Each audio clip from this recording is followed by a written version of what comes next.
Testing, testing. Microphone check. Let's go, man. We're doing new things in 2025. We're trying to take this thing to the next level. You know what that's about? Y'all give me 1 second to dive in while I share this link. But yeah, this is the very first live stream that the pod is putting out there and doing officially. There's some hidden gems on the YouTube page if you've done some snooping around, but this will be the official first one. And I just want to share it out there for the people, you know what I'm saying? Let me click that right there. Copy that link.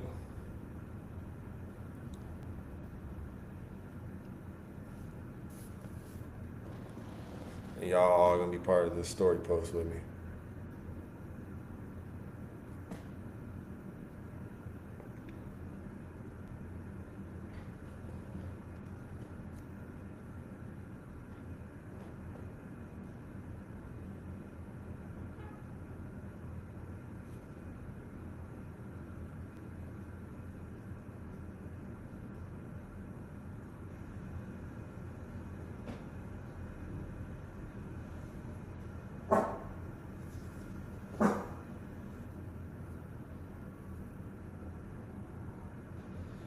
If you are joining, don't go anywhere.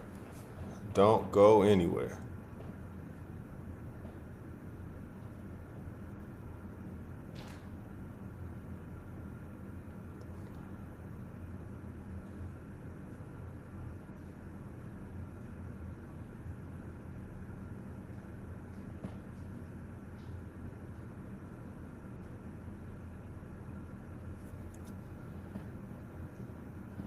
There we go. Let me just drop that on Twitter as well.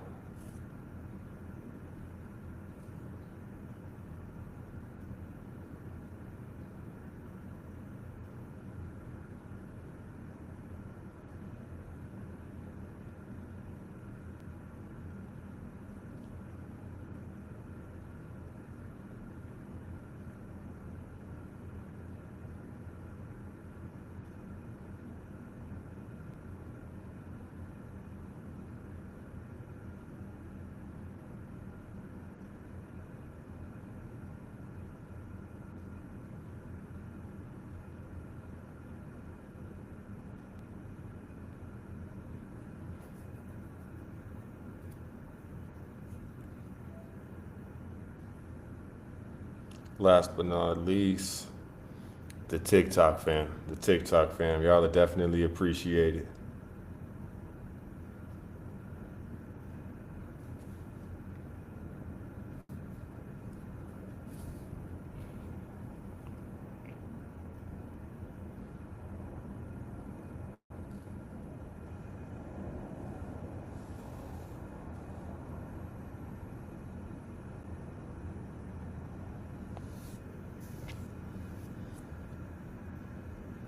Now, I don't even know how to, I'm not going to lie to you. I don't even know how to put a link on TikTok. But let this serve as, you know, uh, exhibit A of venturing out there. You know what I mean? Um,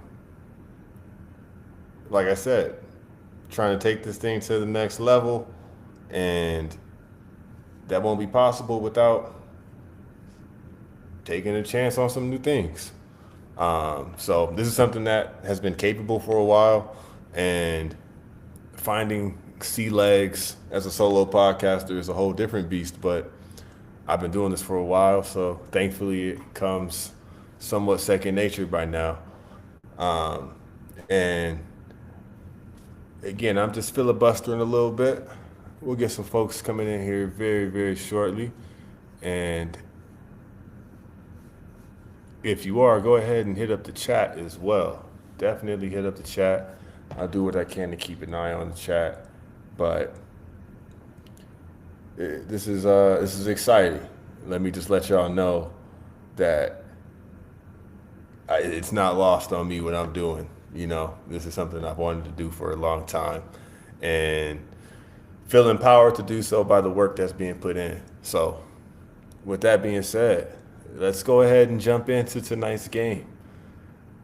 We really had a doozy tonight. 140 to 139. The Minnesota Timberwolves outlasted the Denver Nuggets in double overtime. And I just want to spend 10, 15 minutes adding on to what is already a recorded podcast that will come out attached to this recording as well with my guy JB the Ticket. So that's a whole separate conversation, but I didn't want to watch what went down tonight. And I think that was the game of the year. I'm trying to quickly think of what other game might be the game of the year. Maybe that Chicago Bulls Lakers game because of the ending. That game it didn't feel like this one felt. And by that I mean this felt like a playoff game. This felt like both teams were treating it like a playoff game. At D Hoop University, y'all know that I have a few abiding rules. One of those being I look at the season in 3 stages. This right now is the second stage. There's before the All-Star break, after the All-Star break, between that and the playoffs, and then the postseason in stage 3. This is stage 2 where teams are treating it like the postseason, if that's what you're playing for. Some teams are playing for Cooper Flag. You know what I'm saying? The teams that are chasing playoff seeding, getting there, you can't waste this time now because you have to hit the ground rolling.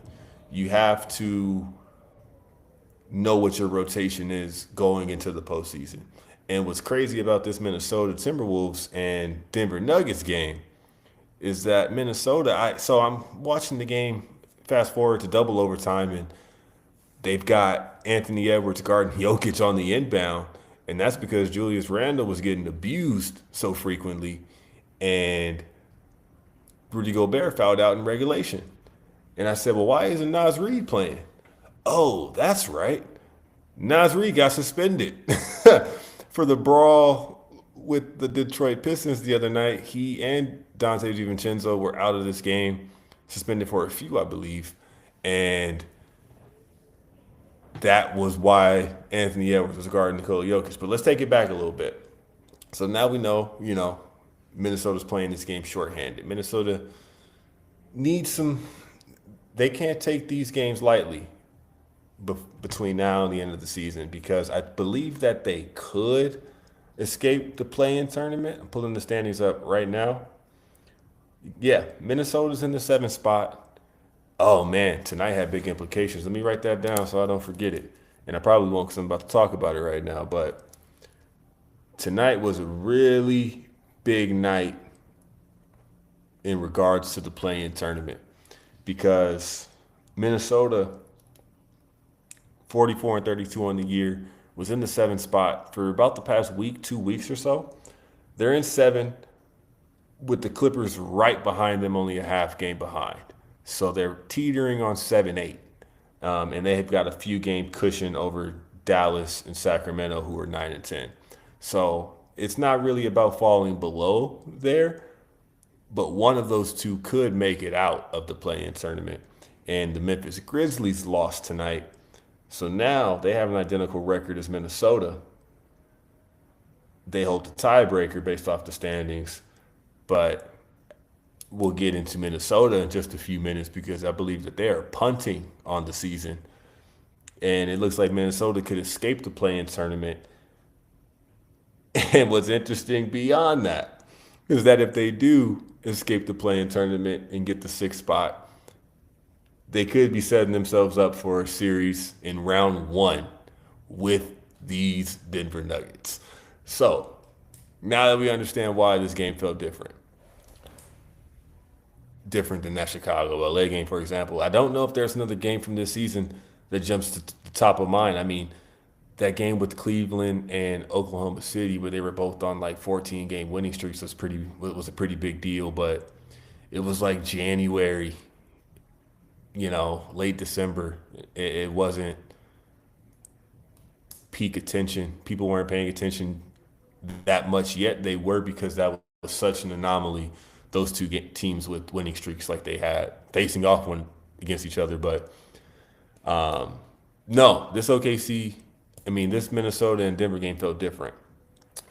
Oh, Denver's kind of having their way. They actually opened this game, I believe, 14-2. And the first quarter, they were up double digits. It looked like it could have been a runaway. And Minnesota played catch up tail end of the first quarter to keep it respectable. And I thought that Denver still might pull away. Denver's playing without Jamal Murray for the record. They don't pull away. They enter halftime, and it's anybody's game essentially, right? I check in on this game throughout the second half while just vibing out. I wasn't only watching it. And I see Denver's kind of comfortably ahead till the end of the game. I'm also watching with fantasy on my mind because I have Nikola Jokic, and this is the fantasy championship week. I'll be getting to that in just a second as well. But your boy is doing his thizzle, let me tell you.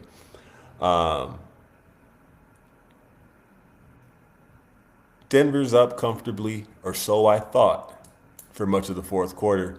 I look and I see a minute left, and Minnesota's up by 2. So this is when I jumped in. I rewinded a bit, and I said, okay, what happened? 5 minutes left. Minnesota is down by like 8. And, some possessions go back and forth, and it starts to heat up a little bit. And it was pretty mild entering the fourth quarter. Ended up having like 15 points in the fourth. He gets hot, brings Minnesota back into it. And this, I've got some notes down, but these are just recap notes so that way I don't forget some of the things I want to mention before I wrap this live up.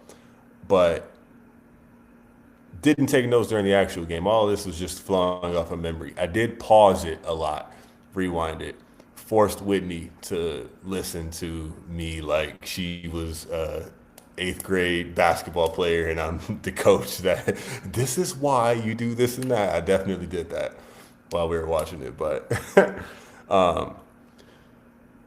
yeah, this is where things just stopped making sense between now and the end of the game. Denver ties it up. Minnesota has a chance to win the game in regulation on the road in Denver. Rudy Gobert's fouled out. Anthony Edwards, again, responsible for this comeback win. They're getting clutch performances from, Nickeil Alexander-Walker as well. Julius Randle made a couple timely shots. But when I tell you that something about Julius Randle just gives me, runaway vibes when he catches it in a meaningful moment or something where I'm like, no, please, give it back. I don't dislike Jules, but I'm glad that, anywho. They get the ball to Ant. They set this up with the timeout with about 7 seconds left, and I said, hey, this is one shot scenario. There's worst case scenario, this game is going to overtime. Is the mentality that I have in this timeout that I'm telling the team. Ant, we're going to get you the ball. We're going to try and get you a look. Ball comes in to Ant. They send the double team, right? We should expect this. They send it early. Ant, from one side of half court, across the line, bounces it over to Julius Randle. Doesn't move. There's enough time to where they can get it back to him, but that doesn't happen. Julius Randle, shake and bake. I did not love any of that. Puts it up, misses the rim.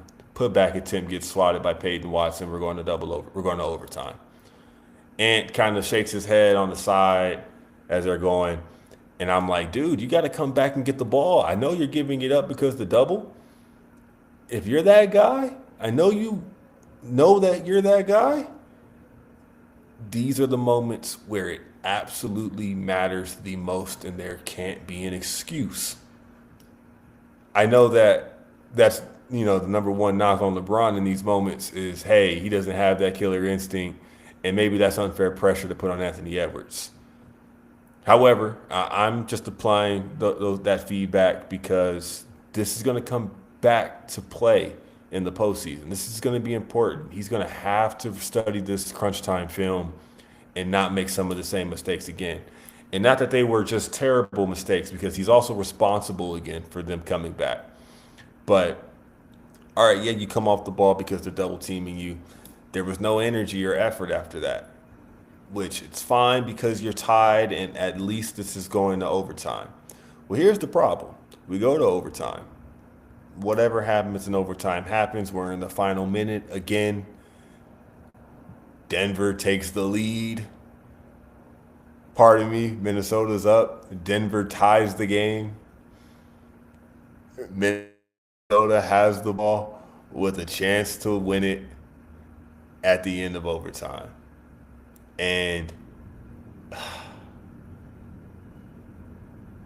something happens. I'm drawing a little bit of a blank here now because, like I said, I didn't take notes on this part of the game, and I don't want to mistell this story.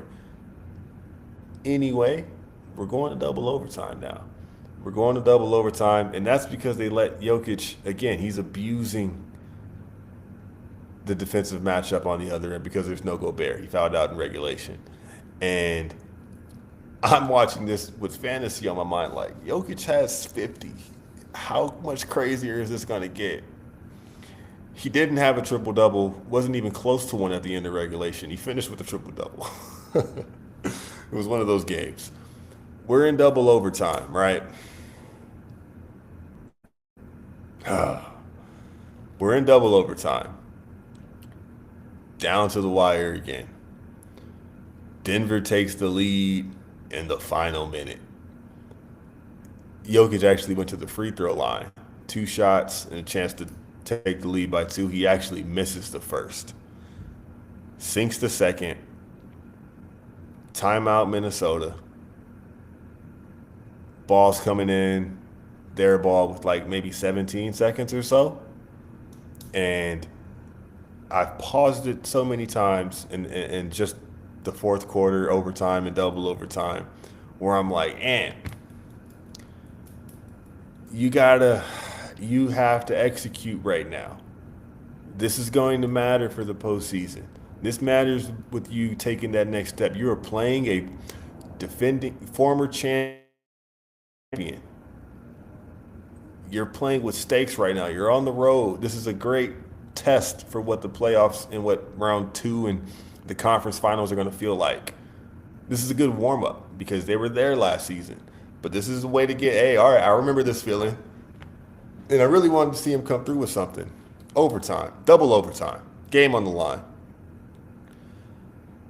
Inbound play where he comes off some screens towards the inbounder, curling to the corner. And I'm already like, no.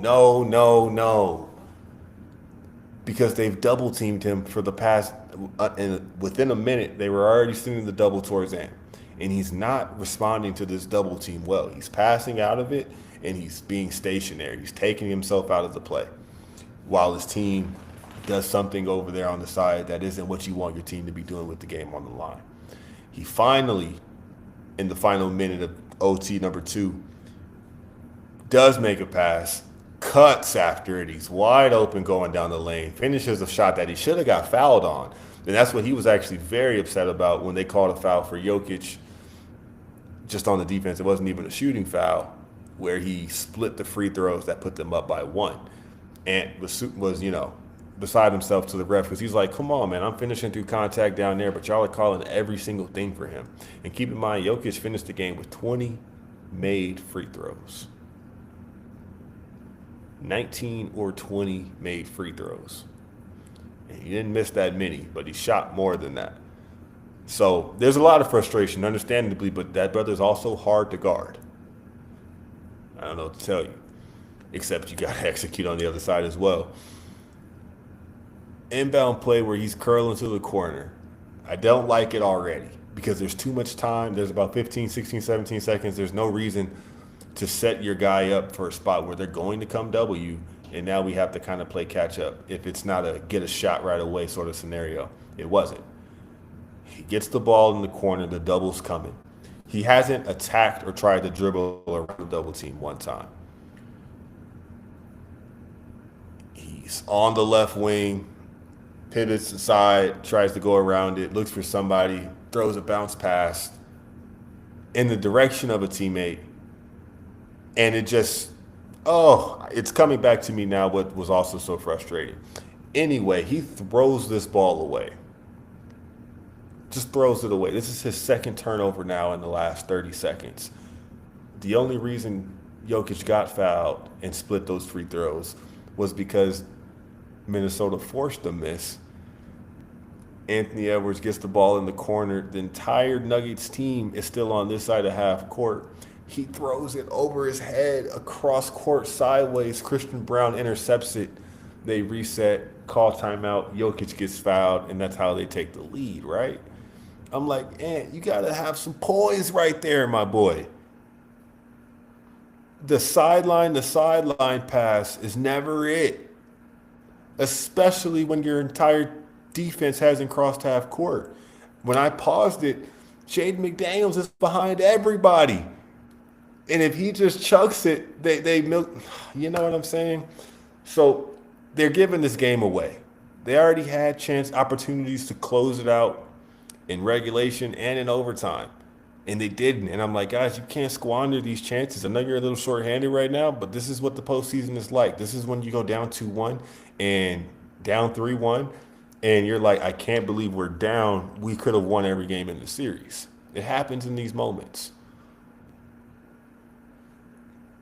So that happened before the sideline inbound where they put him in a position to get trapped. He passes out of it, turns it over. This is a live ball. There's no shot clock. Christian Brown is pushing it for some reason. And Russ is coming down the wing like he's about to Dominique Wilkins something. And you know Russ ain't got it like that no more. But it looks like he's filling the lane like, yo, give me this or throw the alley. There's one defender back. Brown, head of steam, sure, let's fast break. Westbrook, we got nothing to lose, right? Except the game. He's running with them, dishes it to Westbrook. Westbrook bricks the layup. After he split some free throws in overtime number 1 for the record as well. But kicks it to Westbrook, bricks the layup, rebound Minnesota. We're going back the other way. 10, 12 seconds left on the clock. Minnesota's down 1. This can win the game after we thought they just gave it away. And, oh, man, again, this is so crazy. Because Minnesota wins this game. Again, Ant doesn't get any action. The double team catches him. He passes out of this again. I'm like, Ant, dog, this is like 4 or 5 game winners. You've just passed game winner opportunities and attempts that you've just passed out of. My dog. Shoot it. Make it or miss, man. Let's just see it now. It goes down to Julius Randle. Again, who I do not want to see with the ball at this time. Shake and bake, nasty something. He skips it. Matter of fact, I recall he had already done the shake and bake nasty ball. So this time when he catches it off the double, he's like, oh, nope, one more to Nickeil Alexander Walker in the corner. He puts up a 3 basically at the buzzer. 3's online. I thought he hit it. No good. Buzzer sounds. Crowd's going crazy. But wait, we got a foul. Foul on Westbrook. The same person who missed the layup that you had no business shooting because the game was won. Same person that also split a pair of free throws in overtime number 1 that let the game extend as well. They review it. Foul stands. Nickeil goes up to the line. Hits the first one, tie game. Hits the second one, we're up. There's 1/10 of a second on the clock. Intentional brick. Jokic pats it. Ball game. Minnesota wins. They didn't deserve that win. And at the same time, they earned that win. I don't know how else to put it, but Denver was without Jamal Murray, but this is bad for them, dude. Jokic had 61, 10, and 10, and they lost when they had a lead in regulation. They were up 7 or 8 in the last 3 to 4 minutes. I know you're without your second guy. You can't lose that game. And how much more can you get from your superstar and expect him to turn around and do it again to put you in that position again? And this is a 7 seed we're talking about in Minnesota right now. I dig what Jokic has been doing. I think he deserves to be second on MVP ballots. I don't think he's the most valuable player in the league. I believe that is Shai Gilgeous-Alexander for this season. And though he'll grab all the headlines tomorrow morning because of his stat line tonight, the loss to me sits more. And I get it. It's not, how can you blame him?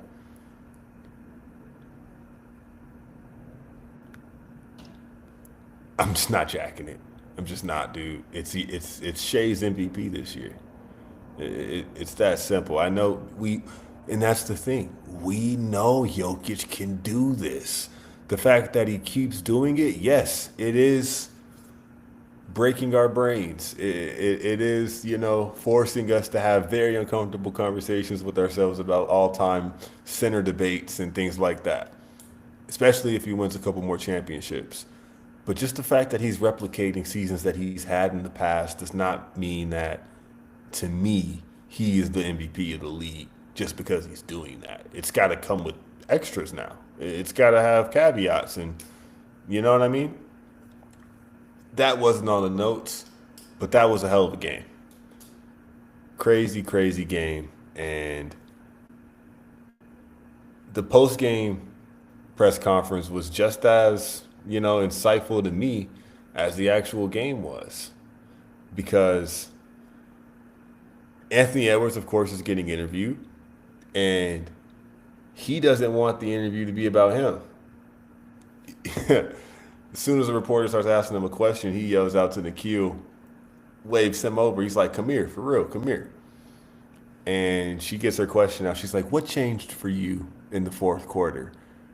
And he puts his arm around Keel and he's like, "I don't know, man, but he started making shots. He started balling. Whenever a team needed something, he came through. He is the MVP. Shout out to my boy, man." And then she directed some questions towards Nikhil, which was real dope, man. That felt real genuine. That felt like something a leader does. Leadership comes in, a whole lot of different looks and walks. And Anthony Edwards, say whatever hey, nobody's above criticism. But he is a leader of that team. And he carries it out on the floor. And in post-game, I get it. It's a little rough around the edges sometimes. But leaders value the whole. They don't take all the credit. They realize contributions across the board that go towards success. And that's what that post-game conference highlighted for me. So again, me being so disappointed that he didn't attempt the game-winning shot or that he didn't jack something up is just me holding him to the greatness bar that we know he's chasing. And just because that went tonight, I still look at tonight as a plus for him because, again, he put his team in that position. And you look at the season he's having, he's third or fourth in scoring this year, second in made threes, and these are leaps that he's continuing to make. So he's hitting the checkpoints. He's hitting them. And a win over this Denver team could mean a lot because that could be a postseason matchup in the first round. That would be pretty crazy to see. And the only other notes in the night was that, yes, Steph had a 50 ball as well.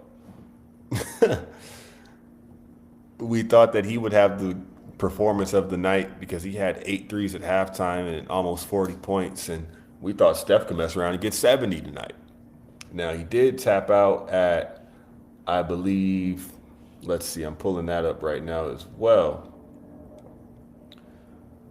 Steph had 52, 10, and 8, messed around and almost had a triple double. They won, the Warriors 134 over the Grizzlies 125. And good game, good showing for Golden State.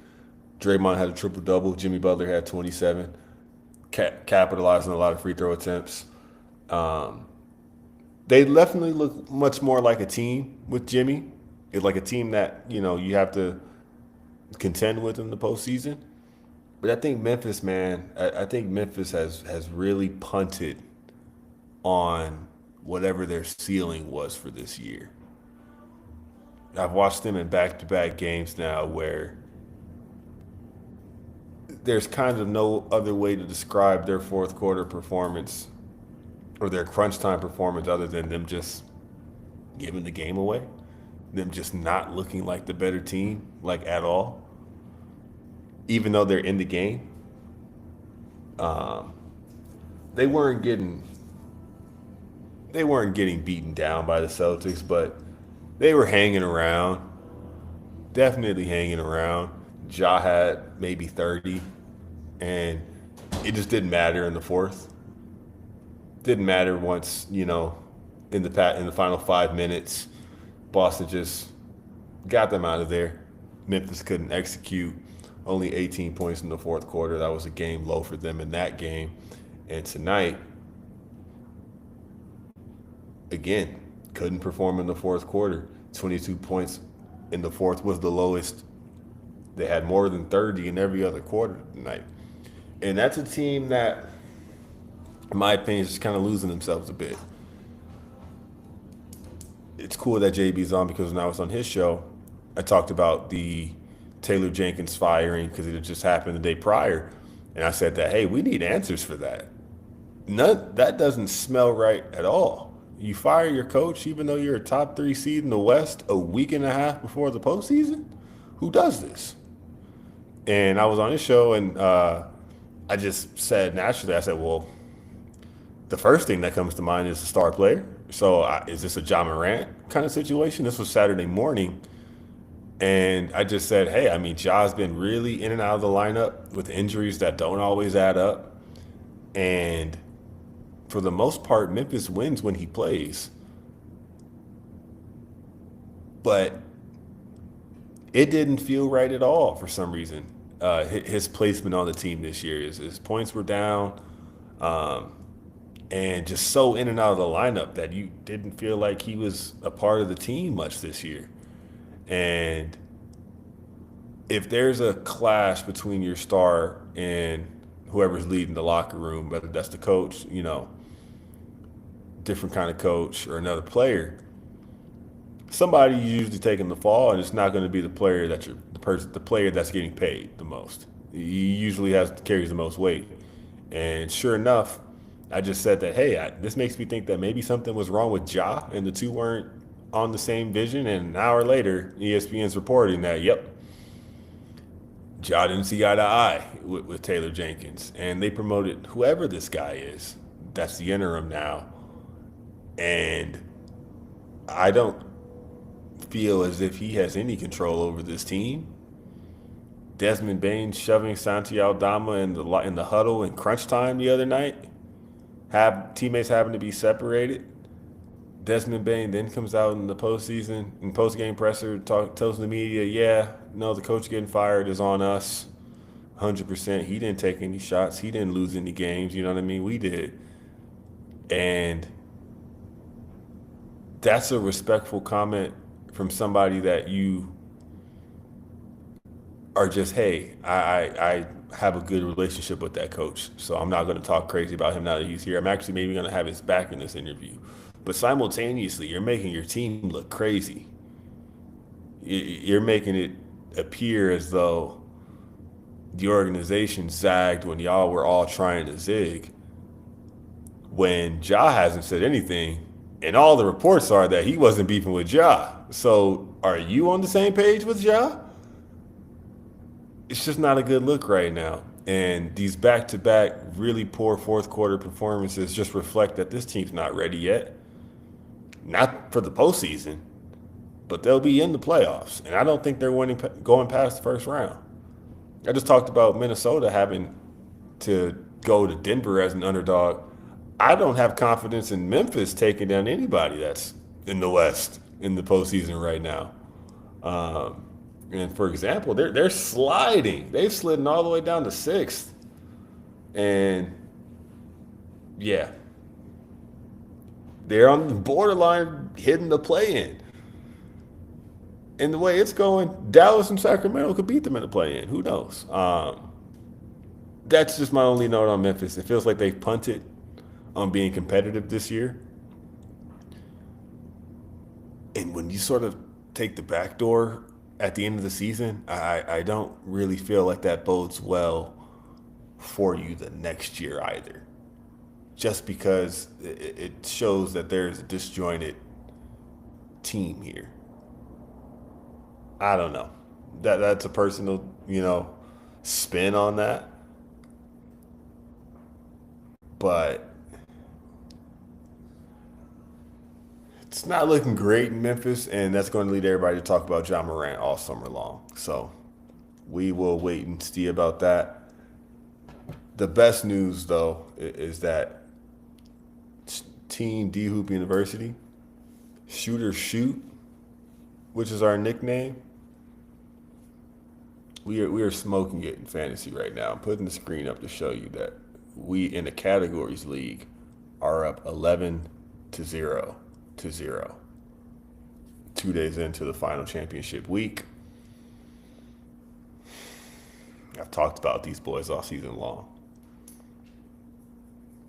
I'm trying to hold off until the buzzer sounds, but y'all, we haven't lost since December. That is nothing but W's. You feel me? We really haven't lost since December the 15th. So it's only right that we finish strong. Devin Booker, Nikola Jokic leading the way tonight. Huge game from Dyson Daniels. He got me a double-double. Jaren Jackson got me 22. Quickly got me 17 and 9. I'll take the spot minutes. I will talk about these boys a little bit more once the season's actually over, but we're going back to back. Watch the boys. They're going to change the rules to the league next season. I already know how this goes. That's about it. I'm going to wrap this up now. Appreciate y'all for being on here for the first D Hoop University live stream. Interview with JB the Ticket coming right up.